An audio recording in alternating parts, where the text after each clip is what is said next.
How's it going, everybody? Welcome back to Emerald City Hockey Post-Game Live. Another Kraken W, RJ. It was maybe a little closer than it should have been, but the Kraken got a win. The kids played great. Shane Wright comes in, gets the game-winning goal.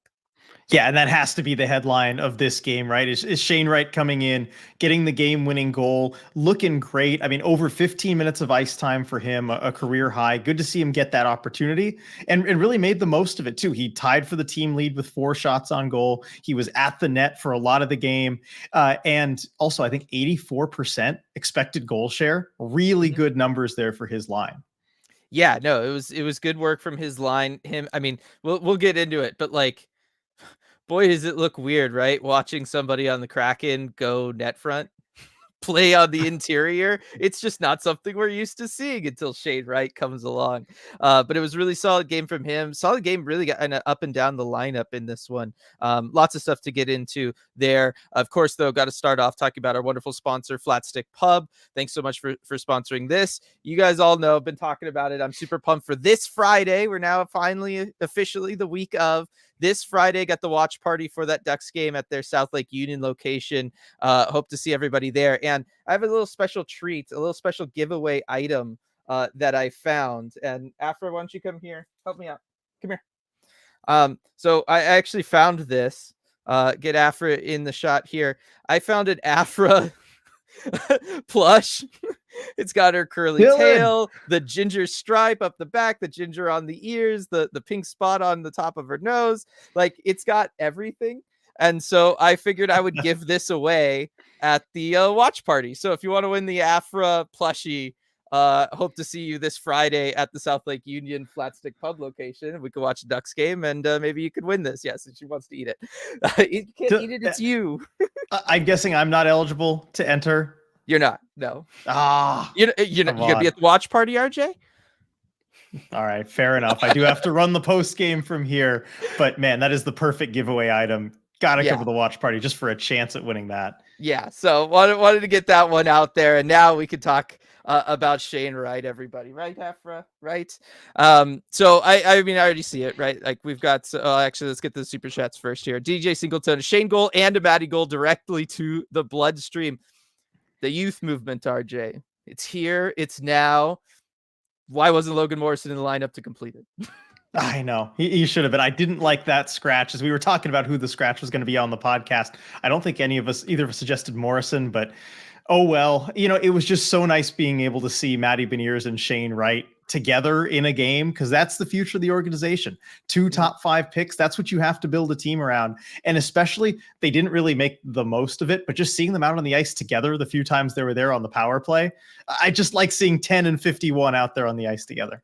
Yeah, it is one of those things where you get the feeling like, okay, I'm getting a glimpse into the next 10 years of the Kraken here, right? And that's good to see. And I think it also was a good game to kind of demonstrate how different they are from each other, right?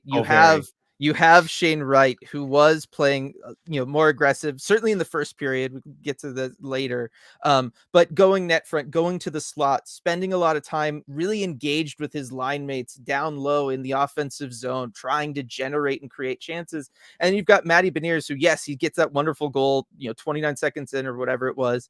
And he's, he was dynamic at times, but then you also just got to see the rock solid play from him. Right. The fact that he is just a possession machine and just things kind of don't happen unless he's out there for over 2 minutes. Then things start happening in the defensive zone. But outside of that.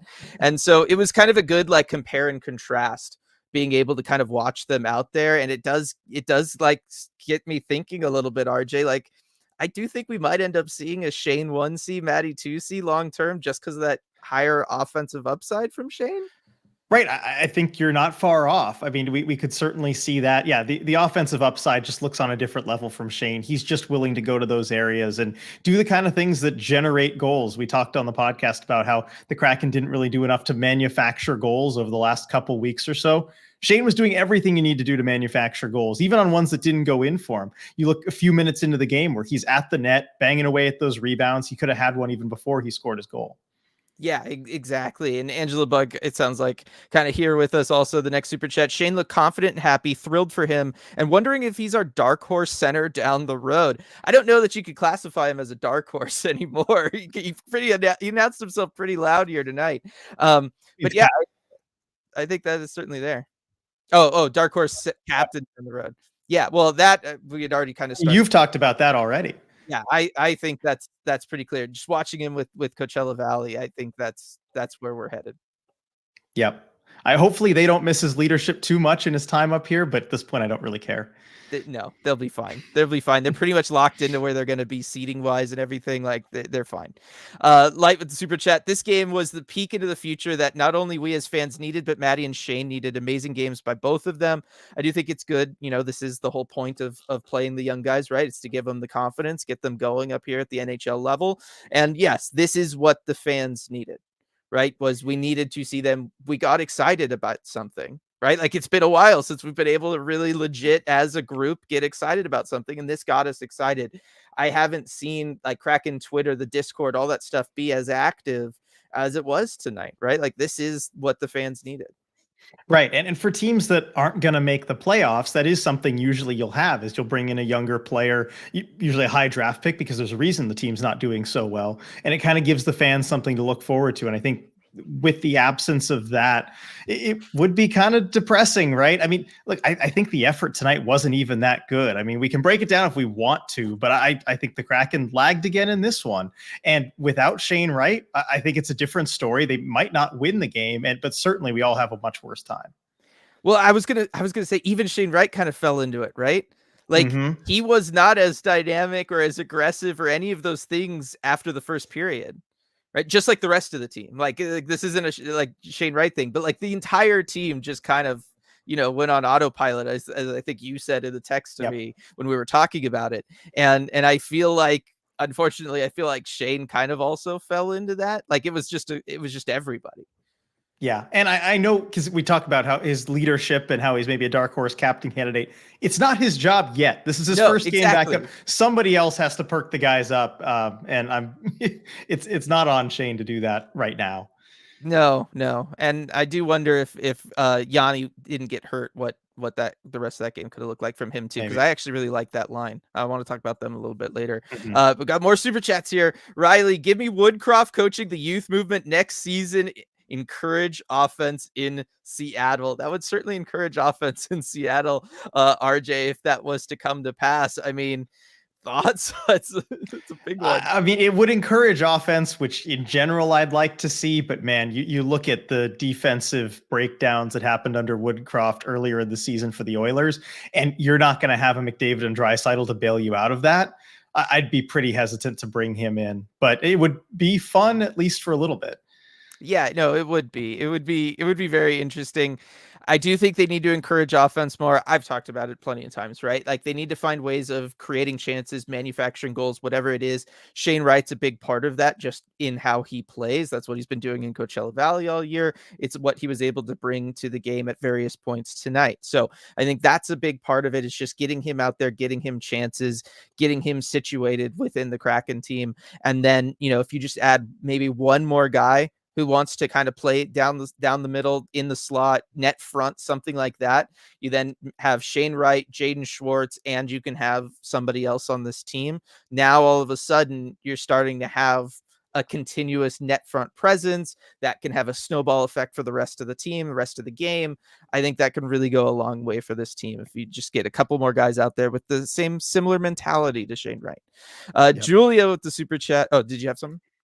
No, go ahead. Julia super chat. Dylan, I just caught up on Red Glare and I'm planning to argue with you in person about your atrocious takes on Chex Mix, so be prepared. I am totally ready for that fight. I'm like, let's go on that one. What you saw in my face was actually me reading that super chat and kind of reacting to it ahead of time. What I'm also curious about, though, is your rankings of the Chex Mix pieces was almost identical to mine. So the only thing I could think of, Julia, is that you're going to try to argue with me that the more toasted breadsticks have been an improvement to Chex Mix. They're good. No, they're terrible. They're terrible. Bring me back the undercooked breadsticks. Let's go. Nah, overcooked breadsticks for the win. We'll talk, Julia. Glad to hear you're coming though on Friday. I look forward to meeting you in person. Riley with the super chat. Dark Horse new head coaching hire, David Carla. That's, I mean, that would be a dark horse hire for sure. Would you? This would be the first time, maybe, I don't know. Has the team done that before where they've had two coaches? Well, I guess, I mean, Haxtell didn't come straight from the college ranks, but I still tended to think of him as like a coach with most of his experience in college. Right. I don't know. Yeah. What do you think? I've been a big fan of what he's been able to do at Denver. Right. Like obviously I've watched him with like Cole Gutman and all that kind of stuff. He does know how to get guys going. He does have a style of play. It's kind of close to Bruce Cassidy and the transition game Vegas plays. So I like that aspect of it. I do think he is somebody that's probably due for the next step, the next level in some way. Maybe the jump to head coaching job in the NHL would be a big one instead of being maybe an assistant for a year or two somewhere or an AHL head coach. It would certainly be like a big step, but I mean, he checks the boxes of kind of what I've been looking for anyway, which is that immediately identifiable style of play. I think he's somebody who does connect to young players. Obviously, he's a guy who's been able to coach up guys, build a program. So, he's got to be good in the room and with culture and all of that kind of stuff. So I don't hate that as much as maybe at first blush it would feel. Right. It does feel like a riskier hire, but yeah, he does check those boxes. As long as you're okay with someone without the NHL experience, he's as good as anybody. Yeah. No, I definitely agree with that one. That's an interesting one, Riley. Appreciate the super chat there. Edward with the super chat. If getting the game winner in San Jose is wrong, I don't want to be right. Oh yes, the right puns were they were flowing. They were flowing tonight, and I am here for each and every one of them. Thank you, Edward, and then Julia with the follow-up super chat. You insulted the white bagel chips, cardinal sin. Ooh, okay. I'm gonna fight the urge not to just bring you like a gallon-sized Ziploc bag of all of the white bagel chips, Julia. I don't bring a little bag of Chex Mix. You can go piece by piece, explain your takes. Yes, but no, that's. They are dead last in that ranking. I'm sorry. They just are. Well, redundant. We'll talk. They're redundant. Yeah. Why'd they bring them back? It's just filler. Lindsay had kicked off the chat with Shane game-winning goal. Right. Love that. Zoe the highs. Shane. Like, it is just as simple as that. Jessica with the big Shane. Michael, time for you to eat crow, Dylan. RJ was right about Wright's intensity on higher lines and ice time. Boy, it's all the rights and rights. They're really getting me. Now, RJ. I know where you're going with this. Go ahead. Yeah, you know where I'm going with this, which was prior to the Yanni Gord injury. Guess who was playing in the bottom six, technically? Technically, it was the Shane Wright line. It was so close ice time wise, though. It was treated like a regular top 9 thing. I stand by it. He was not in a fourth line role, though. No, but I said top 9. Well, I said bottom 6 is what I had said. Okay, so. Shane Wright ice time, though. We mentioned it, 1504. Do you know what that ranked among Kraken forwards? Oh, yeah, no, it was high. 6th.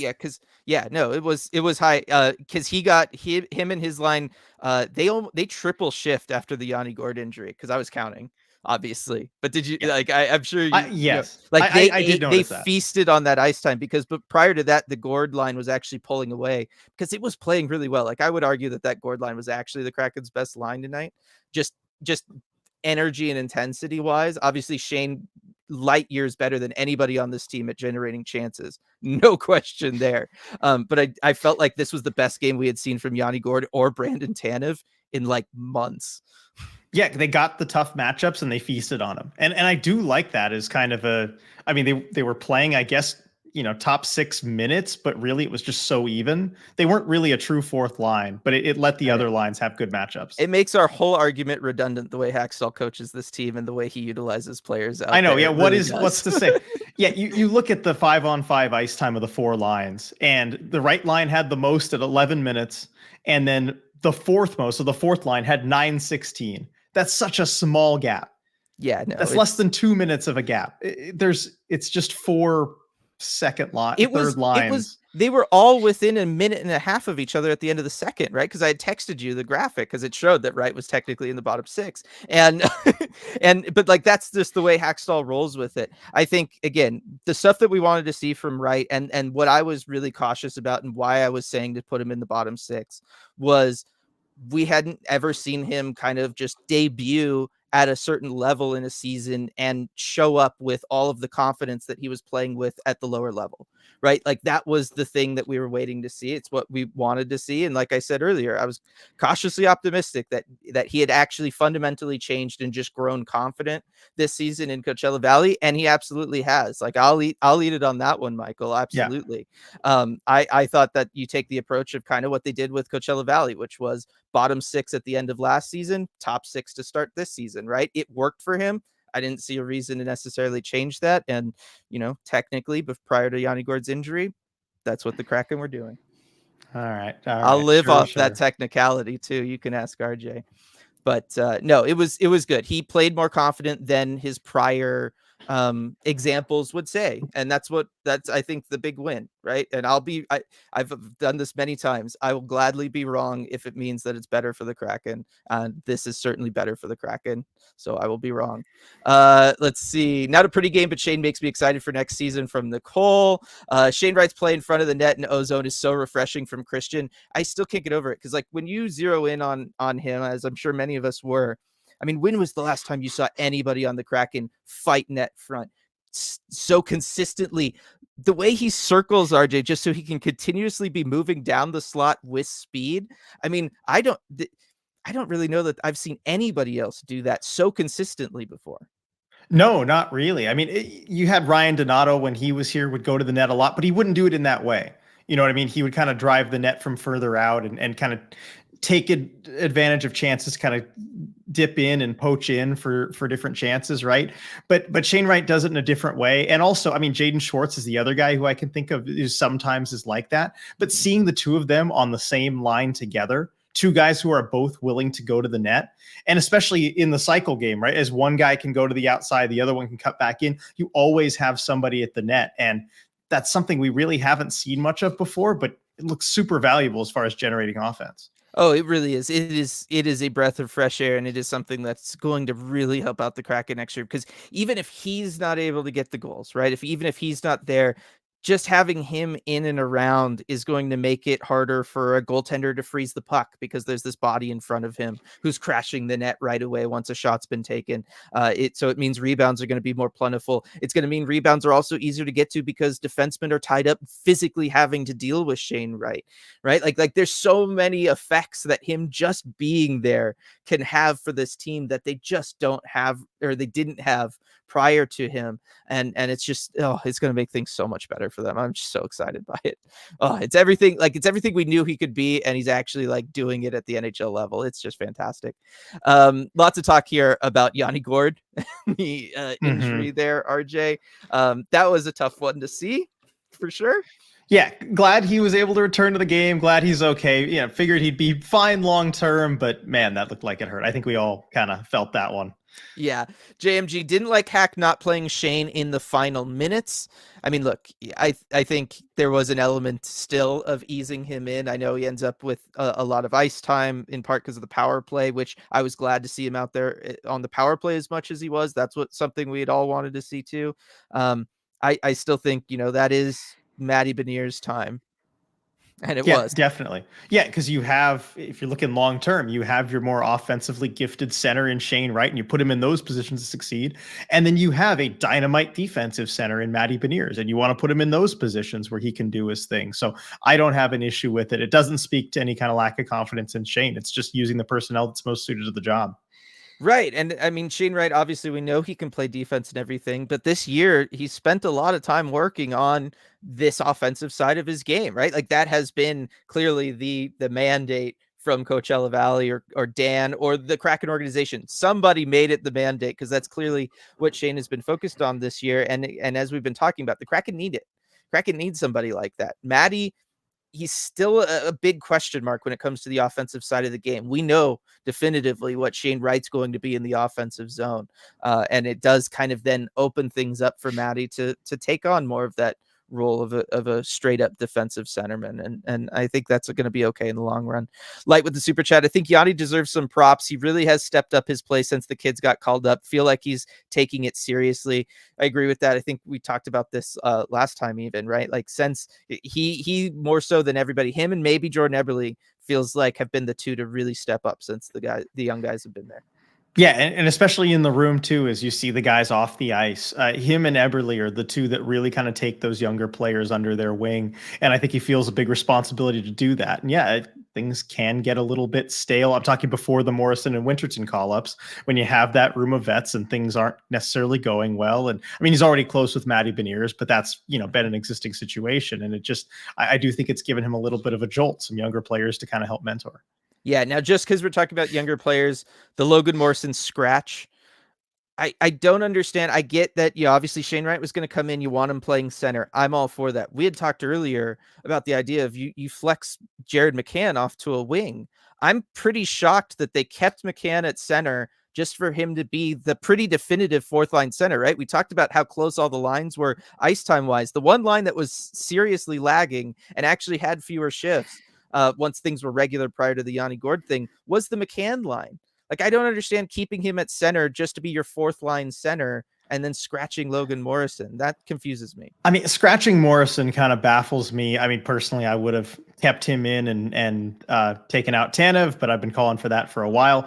But after watching the McCann, Burakovsky, Winterton line, though, Dylan, at least early on in the game, everybody kind of tailed off late. But I really liked some of the stuff I saw from those three. Just the chemistry seemed to be there. Winterton looked confident, playing with some skilled players there in McCann and Berkey. It seemed to energize everybody. And I mean, I guess I didn't notice them a ton later in the game, but early on, it seemed to click right away. And I kind of understood, okay, maybe this is why they went with it.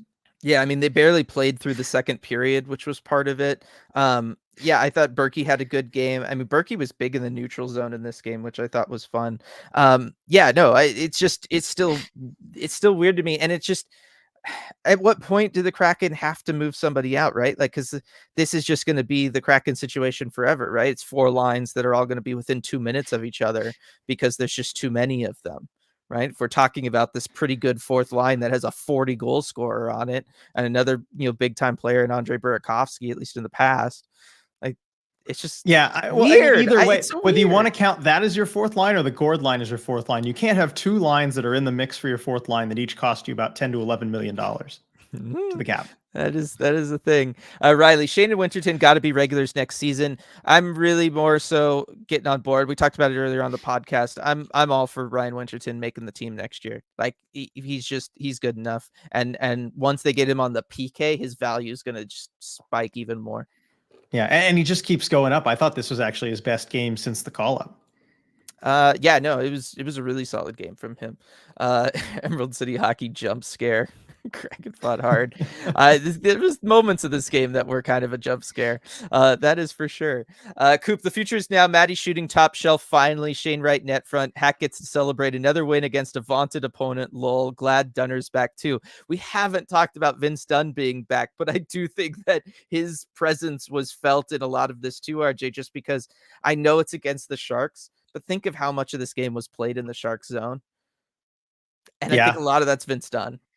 Yeah, definitely. I mean, getting Vince Dunn back was huge. I mean, Shane Wright's kind of overshadowed him as far as the conversation, but there's a reason that the Kraken's record is so different with and without Vince Dunn.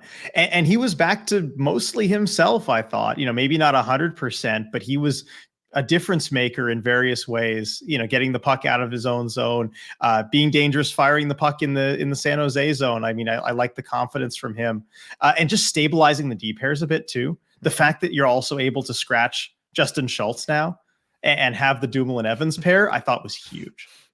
Yeah, I thought that was a big deal. That was a big step forward in the right direction from Coach Hackstall, I feel like.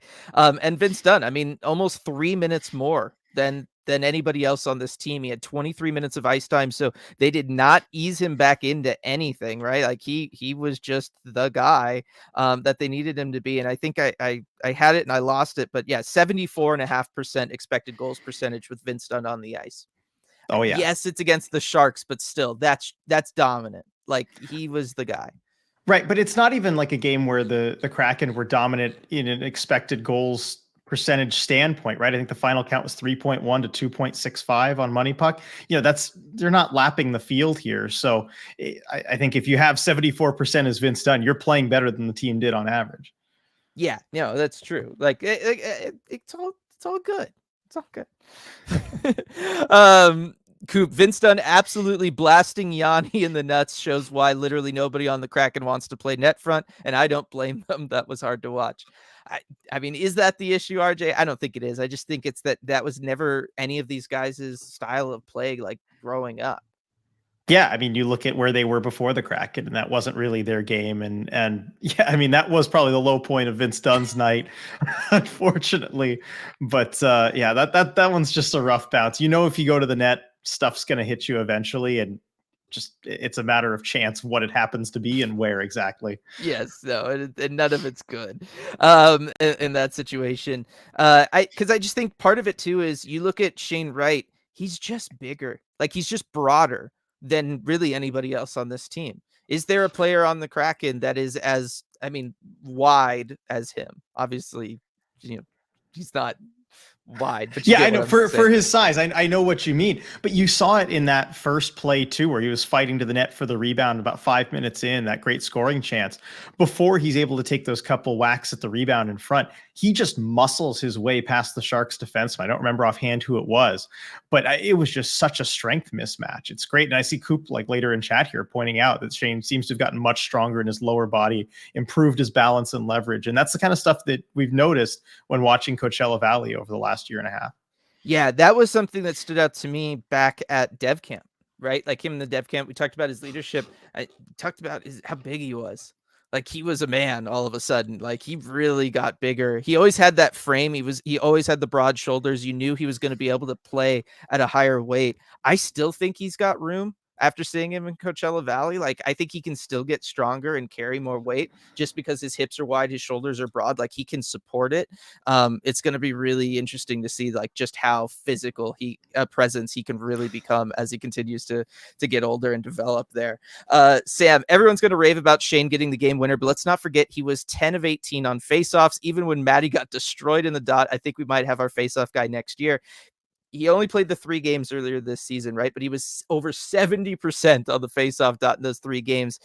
Shane Wright, and maybe the physicality plays a role in this too, right? Mm-hmm. But Shane Wright is kind of the Kraken faceoff man of the future. Yeah, being wide and having that low center of gravity, that's going to help you with faceoffs too. And it might be an area that where we saw Maddie struggle, and his being on the other side of that spectrum, I think might play into that as well. But yeah, he's already ready to go. Does the AHL keep faceoff numbers, faceoff percentage? I think they do. Maybe they don't. I wonder what it is down there. They don't keep nearly enough. Not that it's their fault, but certainly compared to Maddie, who Maddie doesn't make sense to me on the faceoff dot this year. I've never seen somebody be more up and down, right? Tonight, 16.7%, like that low. And then like a couple games ago, he was like at 80%. Like, I just don't understand it. Every time I think he's got it figured out, he has a night like this where he goes 2 of 12. Faceoffs are weird, though. I know they all average out to around 50%, but just you do see variance like that with some guys. But it's why I think they should get rid of it. They should go with the foosball route. Just kind of shoot a puck in to play, and everybody goes after it. Just let the goalie shoot into play. That's what I want to see. Oh, that'd be a lot of fun. Joey Decord value. Mm-hmm. Through the skyrocket, roof there. Yeah. Andrew, can't wait for Shane to have teammates that are net front, so the passes he sends there don't just go to nobody. Yeah, so after watching it, because we had talked about this earlier, right? Both of us were talking about, we thought Jaden Schwartz would be a good line mate for him because he's somebody to go net front. After watching it, Shane just kind of goes net front. And when Shane passes from behind the net, he really needs somebody out a little further than where Jaden Schwartz is. I feel like that didn't work as well as we thought it would. Yeah, maybe not. I mean, I think there were some benefits to both of them being willing to go to the net, but not when it's kind of with the other ones behind the net. I think that's where you want maybe Eberle behind the net and Schwartz and Shane out front. But of course, it can't always work out that way. And Shane likes to find space in the high slot too, but yeah, he needs somebody else who can do it when he's not there. Yes. I mean, the Kraken still need to just find more of those guys in general anyway, I think. Fusion Mix, the way Shane would grab and then make purposeful plays with the puck instead of fidget and hesitantly dust it off like this team loves to do was so refreshing. It was refreshing, RJ. Like I said, he was somebody who created chances. Yeah, Like, that's what he it looks did like. it. And I'm hoping, I know we've talked so much about these things getting coached out of players, but I hope he just keeps that mindset. And you have enough young guys that it becomes this kind of critical mass where you have enough players playing enough of the time where that mindset almost gets contagious, maybe even gets into some of the vets. Yes, definitely, definitely. Cole, so happy for Shane Wright. Got to say on his goal, he handled that 2-on-1 with Ebbs like a true pro. Didn't look like a rookie at all. Yeah, I mean, that's the other thing. Shane Wright comes in, Kraken can convert on a 2-on-1, RJ. Coincidence? I think not. No, I mean, he went to the right spot. He distributed the puck well, and he gave Eberle a target, and Ebbs hit it. To his credit, too, that's a tough pass to make back across, but he Yes. made it work. No, I thought the hands from Eberle on that pass were really, really solid, and then it was also kind of Mackenzie Blackwood to just vacate the premises completely. Yeah, I mean, well, look, he saw the other defenseman back who was right there in the Yeah, area of no, Shane Wright. He he committed got to the hung out to shot, dry and for sure. yeah. Yeah, definitely. Let's see. Um, Dunner back equals win. Glad Shane got a goal too, and Ebbs got his 700th point from Kylie. Yeah, I mean that was a big part of this. And also, did you see? I know somebody mentioned it earlier. Did you see McCann apologize to Eberle for taking the empty net goal? No, I didn't. Yeah, but I was that getting was everything pretty ready for funny. post game. That was pretty funny. So that did happen because that was pretty funny. Weird situation with the empty net goal there too. Like he had to I know where basically he score it post and then twice. back out. Yeah. Yeah, no, that was interesting. Sean, listening to the deep dive today, I got the sense that you guys think there will be a new coach sooner rather than later. Did I misinterpret what I thought you were intimating? I maybe I mean, look, no I comment. think we said a few things that were like we were talking about the issue of good habits getting coached out of players when they're here for long Yes, enough, and which has kind of happened. just made that next logical jump of, well, what does that say about the coaching staff? And of course, that's a conversation for another time because we were mid podcast and other things to talk about that were more pressing. But it's something we'll talk about over the off season. But as far as what I think the team will do, I think Hackstall's job is absolutely safe until the start of next season. Then things will have to go south at that point.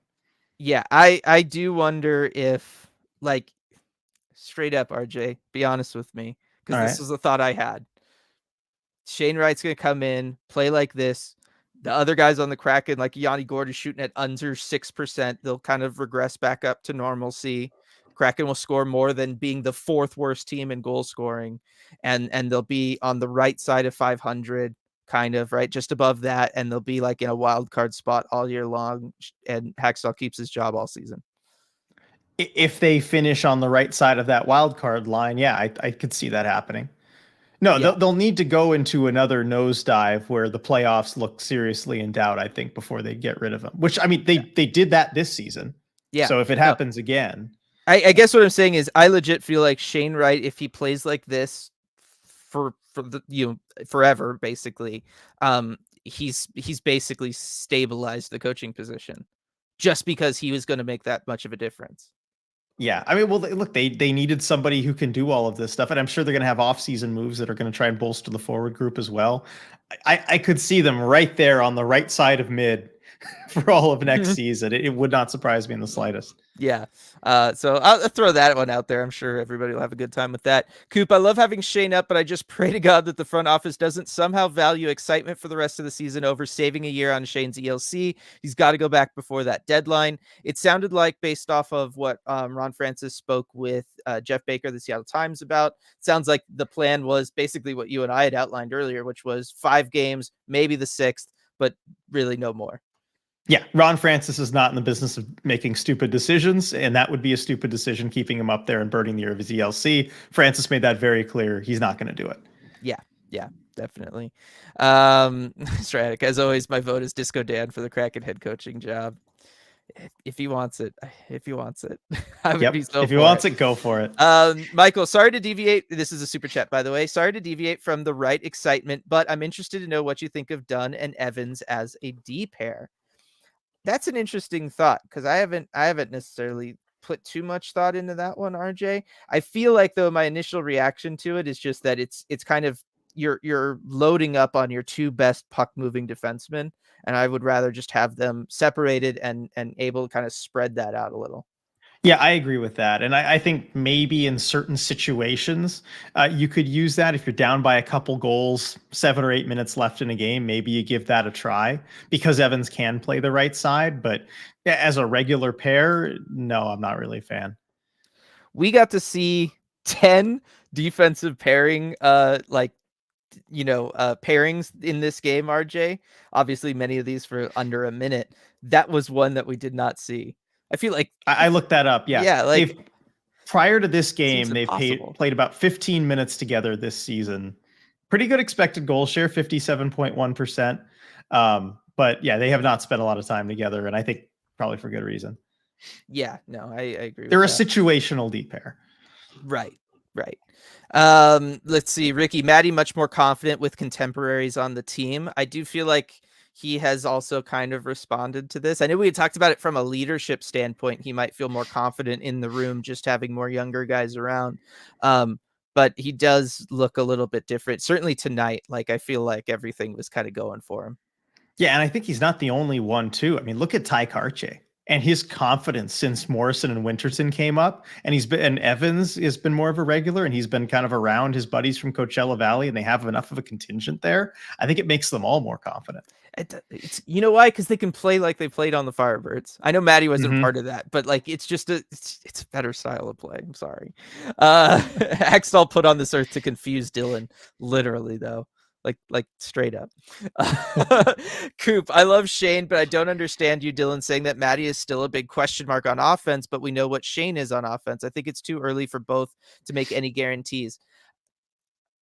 Yes, I feel like though we should have a better idea. Like we know with Shane Wright, just watching him in Coachella Valley this year and watching him in this game, right? We knew this morning talking on the podcast, we knew what Shane Wright was going to play like, or at least how we wanted him to play like, right? Like we knew what style of play in the offensive zone Shane Wright has. We still don't know that for Matty Beniers, and he's played now 2 full-ish seasons at the NHL level. That's to me where he's still like a big question mark, and Shane Wright isn't. Obviously the production and the numbers for Shane Wright are a question mark, but his style of play is what it's going to be for a while now, especially as he just gets bigger and more confident with it. Whereas with Matty Beniers, I still just don't know what he's going to turn into. Right. And he's still trying to figure out the best ways to generate offense and to approach things in the offensive zone versus Shane's style. We know what it is, and we know that it's a style that results in production. Things like going to the net, being that big body presence, that's going to translate no matter what league you're in. I mean, we still don't know how much, but it's going to translate in some form. Yeah, definitely. Angela Bug, Shane somehow put on weight in the playoffs last year. No one knows how. Still think Maddie is throwing his protein shake bottles at him in annoyance. It is just something that comes easier to some guys than others. It just is. Yep. You know that from being a junior scout, seeing the frames of the different players. Some guys, it's a struggle their whole lives to put on weight. Others, it just comes naturally. Yeah. Well, and I've talked about that in the past, right? Like Shane has the frame for it. Maddie kind of doesn't. So like I said, Maddie could add weight, but I don't know that it would be the kind of weight that would be useful to him, or that it would be distributed kind of correctly for a hockey player. Cause that's everybody's bodies are different in that way. Christian, Shane seems to have had some more growing to do since getting drafted. I don't know if it's just me, but his voice seemed to get deeper as well. The beard also, I mean, he looks like he's 45. That playoff beard last year was something. He looked like a mountain man. Even what he's got right now is pretty much there, right? Like he looks like an adult. I don't know how else to say it. But yeah, no, he's definitely grown a lot since that first time we were able to meet him at that first dev camp he attended. Like he has grown for sure. Alan, on the note of the AHL not keeping certain stats, that's always baffled me. It's the future of your franchise, so wouldn't you want to know those development numbers? So it sounds like the teams know those numbers. The teams have people keep track of those. It's all kept internally, yes. They don't want it publicly available, whether that's for competitive purposes, whether that's for just fans not bugging them about not playing guys, I don't know. But internally, the teams do keep track of that stuff. Yeah, it's all tracked. I mean, remember back when the league thought nobody was interested in contract data and nobody wanted to know that?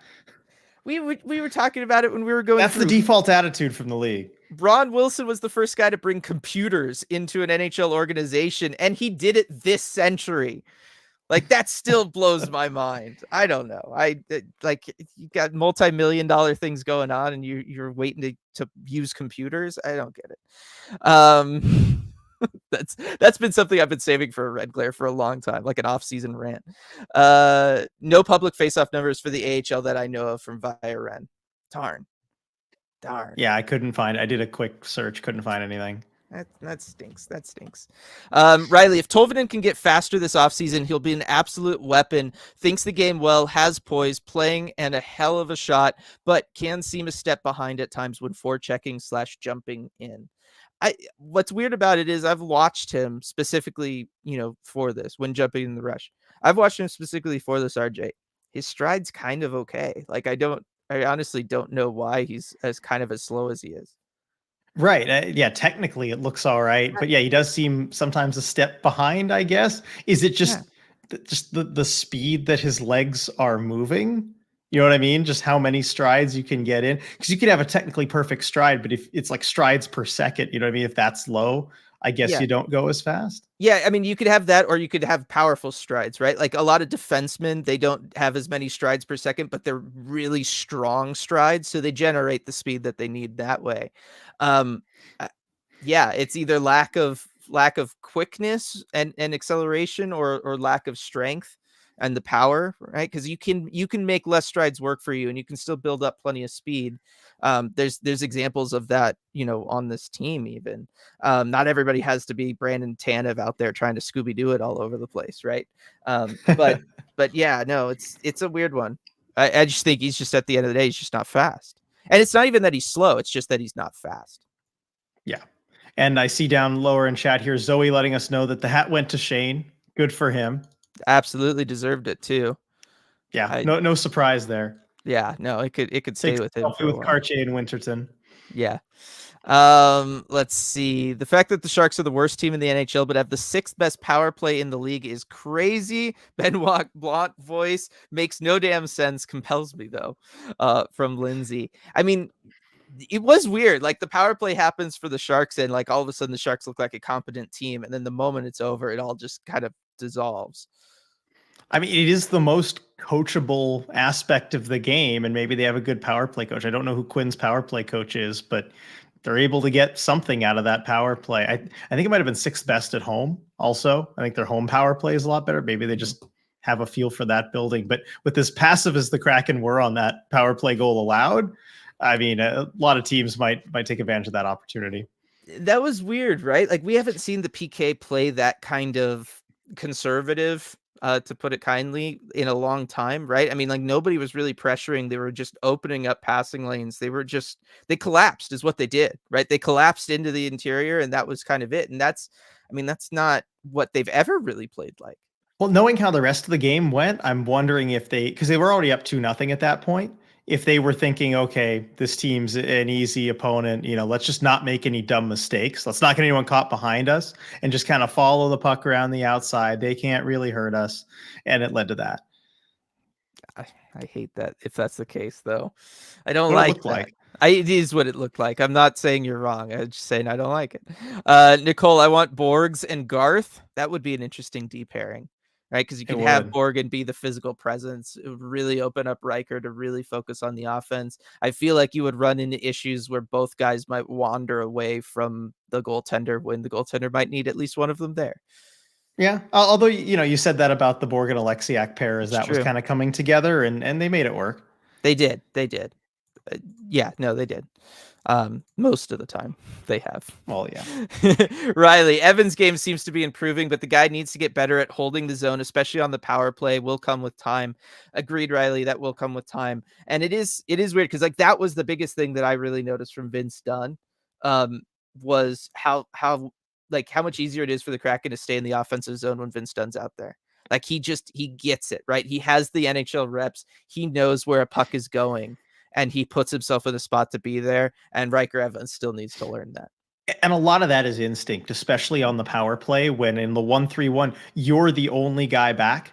And so you have to cover the entire length of the blue line. And often when the other team attempts to clear it, you kind of have to guess. It's almost like a goalie in soccer at a penalty shootout. You have to kind of make a stride or two already one direction based on where you think that puck is going.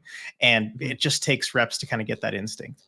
Yeah, Riley saying he's the last line of defense up there on the point, probably just anxious. He'll develop that cockiness up there like Dunn soon enough. Yeah, no, it's just a reps thing, and he'll learn. You know, it's one of those things. Unfortunately, with a lot of playing defense in the NHL is you got to get burned to learn from the mistake, kind of thing, right? And so it's one of those situations. So that it's got the roughest kind of growing pains, but he'll get there. He's too kind of smart and instinctual in other ways. Let's see. Maddie's going to need a big scoring winger. He's going to be useful, but doesn't drive play from Ricky. Yeah, he doesn't drive play. He drives play out of the defensive zone. He just doesn't drive it in the offensive zone. It's certainly where he needs to have the issue there. Let's see. Michael, I don't have a problem putting on weight. Maybe I should take up hockey. Tell me about it. Tell me about it. Hockey helps. Right there with you. Nordy looks like he's 45. He does. Super chat here from Riley. Call me crazy, but Wright seems to be a guy who could benefit from a couple nights out with the boys as well this summer. Blow off some steam from all the expectations, and remember, he's still a kid. I think there's an element to that. I know that's what Ron Francis talked about. With this was just trying to put him out there in a position where he's not going to have a lot of expectations, not have a lot of stress. It was going to be impossible if he was on Twitter today not to have expectations, just because we were all so excited for him. But like that is something that they're trying to do with him. I just don't know that he's that kind of guy, RJ. I know he's so serious, so locked in. I mean, you could see at the intermission interview, he was just so focused. The media training was hitting hard there. But I think when you're the presumed number one overall pick for years, like since you're 14 or 15, Exceptional player status, all that. yeah, you live in that, and I don't know that you can fully get out of it. But the team building and the team bonding will be important. Is just getting to know his teammates and getting to build those friendships. Right, and I think that that's a lot of what we saw from him in Coachella Valley, and then why he was kind of able to be as confident and comfortable in a more leadership role there, as the season went on, to the point where he was at, as soon as 2 days ago, right, with that team. And so I do think that is going to come from him, and I think the more and more young guys kind of get into that locker room, I think that's going to help some too, right? Because if you think back, Maddie was, fairly brash for a young guy when he came in, right? Think back to that cup of coffee. He had the 10 games at the end of season 1. How talkative he was, right? He was always answering questions. He was really put forth. He was talking a ton. And then that's kind of slowly maybe gone away as things have gone on. I think Maddie could be right back there. I just think that that's part of the kind of leadership group this team has, right? Jordan Eberle, he talks when he needs to talk. He doesn't talk other times. Same with Yanni Gord. Adam Larson, right? Like king of stoicism. Yeah. So like I feel like with the established leadership group, it isn't as much about that kind of stuff all the time. But I feel like as more and more young guys get in there, we'll start seeing that again. Yeah, and it's going to be great to see them all come up together, right? Yeah. Yeah, the personality will come back. Let's see. Had his photoshopped on. They definitely forgot it this time from Nicole. That's not good. It does look kind of it does look photoshopped on. I wonder if they forgot it again. Oh, that is rough. That is. I know we have to search for it in LA. Yeah. Let's see. If you're thinking about trying hockey, do it. From Becca, adult learn to play is super accessible, except the gear really adds up. So buy used or borrow if possible. Yes, that is the one problem with hockey is how pricey it can get. But otherwise, it's a fantastic sport to play. And yes, adult learn to play stuff is always fantastic. I know a lot of people in this community that have kind of gone through that program and had a great time with it. Yeah, and the Kraken do a really great job of it. Cannot recommend it highly enough. And until you get out on the ice yourself, you don't know just how fun it can be. Yeah. It says in alt that the hat is for sure photoshopped from Olivia. So that's fun. Yeah. I liked, did you see the description they used for the pick when they had all the Firebirds? Yes, I did. For that pick a couple games ago. And it said like, a rare photo of Garth smiling. Like that was fantastic. Yeah, that was awesome. It was a good smile. It's the second time ever I've seen him smile. It was really cool. Outside of him scoring. I couldn't believe it. Yes. Yeah, more talk from like Coop, right? I still feel for him. People are already labeling him a bust because he hasn't been a full-time Kraken yet. It's brutal. I mean, lots of people in there kind of talking about the overall situation with him. He plays like this for a little while, he'll be fine. No, Yeah, totally. And it'll all it's go away. something that I think too, people that are just further outside of the team and their decision making process maybe don't always understand. I mean, even on 32 Thoughts today, Merrick was asking, like, Fried, do you understand this at all? Why haven't they called him up? Why haven't they called him up? And Elliot Friedman, who I think is more in the know, said, I'm not surprised by this at all. This is Ron Francis. I bet this was the plan all along. This is how he likes to do things. It's not a comment on Shane. And lo and behold, I think that really was the plan. Right. And I do think that there's an aspect to it that Shane plays, right? Like in it. And that is, last year was rough. It would have been rough on anybody, right? Just the up and down nature of it. Where is he gonna go? The fact that he just kind of hung around until January, right? Until after the World Juniors, he didn't Yeah. have a place, right, to be. And so I think that complicated things greatly, and that really pushed back the timeline for him, as it would anybody, right? No, if you're just sitting around not playing games, you're not going to get better. You're not developing at all, right? Like that's just fact. And so I think that played a role in it. But I also think just the fact that then out of that, he joins Windsor, and he was okay, but like they kind of flamed out in the postseason. He didn't really take the world by storm. He found a very role player position with the Firebirds for their playoff run, right? Kind of playing further down the lineup, but very effectively. And it just kind of set things up to be like you know what? Let's just give him a year in Coachella Valley, let him get confident in the top 6 role, and let him get confident to be the net front player that we know he wants to be and that he can be, right? And I think it's all worked and it's all made sense if you look at it all kind of laid out that way. But it was just like a different situation from, say, Matty Beniers, right? Where it was, I know I need to work on my shot. Let me go back to Michigan, work on my shot. Hey, I worked on my shot. Season's over with Michigan. I'm coming to join you, right? Like it was just different. And that's not normally the case for a top 5 guy, but I think a lot of it just had to do with the fact that he did not have a home for 4 months last year. And that's Yeah. just brutal. Stability was valued above all, and I think in Shane's situation, that was the right call. Yeah, definitely. Viren, I thought Dunn looked terrible at holding the line last year, and Schultz and Riker were better. I'm sure part of it was reps, but I think part of it is confirmation bias.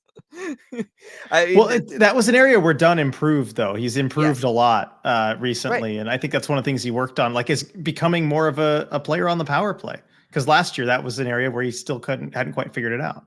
Right, we talked about that over the off season. We said, how can Dunn kind of repeat the season that he had last year from a production standpoint? Well, he had a ton of room to grow on the power play, and then we've talked about it over the course of the season. He became the best power play defenseman, right? Like he was not going into this season. He absolutely was by December, right? Like he really put a lot of work into that, and that is one of the things as you get more established in the NHL. You think about where Vince Dunn started with this team, RJ, with this franchise. He needed to work on playing defense. Well, one, just having the minutes and the opportunity to be a top pairing guy. And then he worked on defense that first season, got a lot better at defense working with Adam Larson, grows year 2. So where he really wakes up offensively and he becomes a great 5-on-5 player. And then season 3, here he goes. He can work on the power play now, right? Like it's one of those things you step by step it and you just kind of go and work on what you need to work on. Yep. Sorry, did you have something to say? Look like No, I didn't. I'm good. Okay. Let's see. Nordy, exciting element of tracking the organization is seeing development and guys meshing over time. That's why I'm so big on the prospects. Like it's just so fun. It's just so Yeah, fun. and something that really Kraken fans haven't fully experienced yet, just because of where the team has been at with how many drafts they've had. Whereas if you follow any other team over the last however many years, you've had that already. There's been that time. The Kraken are kind of uniquely in a spot where we haven't got to see it yet, but we're starting to. It's really fun. Yeah, Byron Dunn has definitely improved. I'm not disputing that. No, I know. I was just using it as an opportunity to kind of talk Yeah. about how guys pick and choose things during like off seasons and then they work and improve it for that next year. It's just, he's a good example of that. And I can't use Sidney Crosby forever. RJ won't allow it. Crosby and the faceoffs and all the little things he And the worked on. Yeah, no. goals and all of it. I know. Well, he was the textbook case for a long time there. Is there anything else that kind of stood out from you for this game, RJ, that you wanted to talk about? No, I mean, I won't get into, the effort issues continuing and all that stuff, but I think, we hit the main points. It's great to have Vince Dunn back, Shane Wright. We've talked plenty about him over the last hour. Um, yeah, I mean, we kind of covered it. I don't want to really break down the minutia of this game just because that's not really what it's about. I think this is a bigger picture type of night, and that's kind of where the realm we've stayed in. Yeah, it might make then the next game a little bit more brutal, but yeah, I mean, I think They'll need a better effort next game, yeah, if they want to win. they're gonna need to. I'm curious to see how like Shane Wright is about going to the middle when he's going to be going up against a blue line of NHLers. Right? Mm-hmm. Like there's going to be elements of stuff like that. That's going to be really interesting to see. But again, I'm excited for it because he had this game, right? He was able to get confidence. He scored a goal. Like that was huge that he was able to have that in this game. He was rewarded for the effort pretty much instantaneously, right? I think it was his second shift, and it was the one where he has that backhand net front on the rebound and it just goes wide and through the crease. And then third shift, he gets a goal, right? Like that is exactly what he needed. That's exactly what I think we all needed and wanted for him in this situation. I think that's going to help him out a ton, kind of going up against the Kings in this next game where it's going to be a little rougher. Do you think we see lineup changes for the game against the Kings, or is this one of the classic Hackstall, we won so the lines stay the same? Do you think we might see something tweaked? Because we talked about it, we kind of like this McCann line. I really liked the Gord line. I don't really know that there's stuff I would change. No, I don't think we'll see any changes. They won. They looked all right. I think he'll stick with it. And you look for guys to maybe take out of the lineup. I don't know. I'm just sorting like by the game scorecard. I guess Ryan Winterton, Andre Burakovsky at the bottom. Maybe like Morrison in for Witt. I don't know. I think that we'll keep the same lineup. Hacksaw usually doesn't change it after wins. No, I don't think you would. And I mean, are you going to put Morrison on the wing then, or do you put McCann on Yeah, the wing there and you have there's Morrison play no center? clear good fit. Yeah. No. I mean, the big one, and I know that there's, some people in here like Zoe, I was glad to see Riker wasn't betched for Schultz. It feels like Hack is listening. I mean, that would be the other one, would just be because I was in LA last time and that's what he did. Was Mm-hmm. he swapped him out, although Riker was coming off of a much worse game in that Dallas game. Yeah, Do you Riker, think we third see best that? game score Yeah. from hockey stat cards of any player in the game. Yeah. So Probably don't see that change then coming either. yeah. I think the only thing we see that's different will be probably Joey and net. Yeah, that's true because they've pretty much stuck to that alternating rotation in net, and fine with that. Yeah, Cool with that totally for the rest fine of the with it. season. Definitely fine with it. Edward, I'm glad they let Shane develop in Coachella Valley instead of rushing to get him on the roster at the big club like so many others would have done. Will pay dividends in the future, I'm sure. I really think it would. Like again, this is an example of how to develop somebody, right? Like ignore the first 4 months of last season. That was very much what not to do. But this has been an example of what to do with somebody where again, you start him off at the lower level, lower down in the lineup, let him get comfortable, slowly build that confidence, challenge him at the beginning of a season. We're giving you this opportunity. We want to see this from you because if you don't pull it off, we'll bump you down. Right. And they challenged him and he responded to that challenge and he's just grown from there in so many ways on and off the ice. So no, it's really, really been cool to see. Yeah, Definitely. that's why the AHL exists, and if they could have put him there last year, they would have. It would have solved everything if they could have. It would have just solved Yep. everything for sure. And it does make it frustrating then, like moving forward. Like, Kraken are gonna have a top 10 pick this year, right? We know that. Yep. Probably not gonna play for the team next year. I would be pretty shocked if they did actually, whoever it is that they select. And it's gonna kind of be that situation again, right? Where you're gonna have a player who's gonna kind of quickly outgrow major junior and they're just stuck. And that's just is what it is. It's Yep. brutal. I don't like it, RJ. Got to create a double A league somewhere in the middle for these guys. Allow them to be in the ECHL. That man, that would change the. I That don't would know that I'd change want to everything. send players there. You don't want people on the Orlando Solar Bears, RJ? It'd be wild, man. I wouldn't Legit, want to send my legit, prospects down there. No, my top 10 picks. legit players past Sean Avery 10 years after he retired. You don't want them on the Solar Bears? No. Oh, I like that. Nordy was just asking, what are your thoughts on how they're alternating goaltenders? I'm totally down for it. I think it's great, and it's exactly what they should be doing. Yeah, I mean, at this point, again, wins and losses don't matter a ton. Both goalies are playing fine. They're playing pretty similarly. Just alternate them, keep them both fresh, and ride that out for the rest of the season. Yep. Riley, all right, boys. Appreciate the post game. Next game against the Kings will be a better look on all our feelings tonight, not matching up against the San Jose Sharks. That is for sure. And Michael with the super chat. Good night. Really like the post game chats. Appreciate it, Michael. Appreciate the super chats from you and everybody who gave tonight. Really, really great stuff. Yeah, and before we go, I do want to wish a very happy birthday to my dad, who I know is watching this and listening to this. So just want to say happy birthday, Dad. Hope you had a good day. Sorry I couldn't be there to celebrate it with you, but glad I can at least interact through this.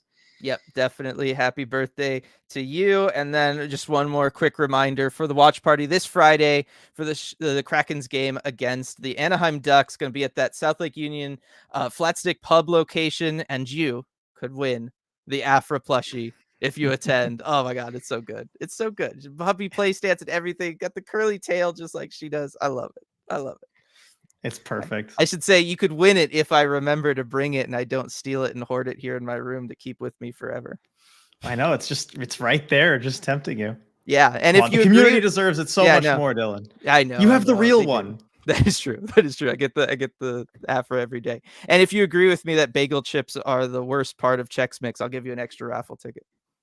Oh, there you go. Just stacking the That's deck how just to be right at opinions. That's how I win all my arguments. I bribe the jury. All right. Thanks everybody for joining us, and we will see you all next time.